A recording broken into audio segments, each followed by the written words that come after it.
ఉన్నారు అంటే ఆయన స్విమ్మర్ మేబీ బతికిన ఉంటారు. సో అదే మనం చూస్తున్నాము, ఎందుకంటే వాళ్ళు ఫిషింగ్ కి వెళ్తున్నారు సార్, వాటర్ చేపలు పట్టడానికి సార్. సో దీంట్లో వాటర్ వల్ల ఆయన కొద్దిగా స్లిప్ అయ్యారు. సో మన నిన్నటి నుంచి అదే సర్చ్ లో ఉన్నాము సార్. మనకి ఏం ఫ్యాటలిటీస్ లేదు, హౌసెస్ లో ఏం వాటర్ రాలే, పొలంలో వాటర్ ఫుల్ గా వచ్చింది. అండ్ మన కంటిన్యూస్ గా వాటర్ రిలీజ్ చేసాము సార్. స్వర్ణ కడెం ఇది 2 నిండిపోయింది, స్వర్ణ అండ్ కడెం సార్. ఇది 2 నుంచి వాటర్ మనం రిలీజ్ చేసాము సార్. అదే ఇప్పుడు పరిస్థితి సార్.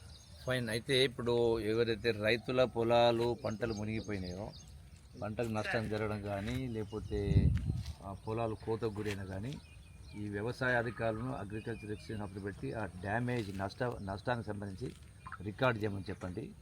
అట్ సేమ్ టైము ఏదైనా కాలువలు కానీ ఇంకేం రోడ్లు కానీ తెగిపోయి ఉంటే వాటికి సంబంధించి కూడా కొంత ఎస్టిమేట్ చేయించండి. సో దాన్ని ఇమీడియట్గా పునరుద్ధరించడం కోసం సంబంధిత మంత్రి గారితో సంబంధిత అధికారులతో నేను కూడా మాట్లాడతాను.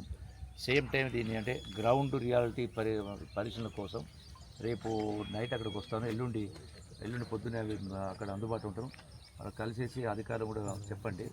So will go and have అంటే ఫీల్డ్ విజిట్ చేద్దాం, ప్రజలు కూడా కలుసుకునే కార్యక్రమం చేద్దాం.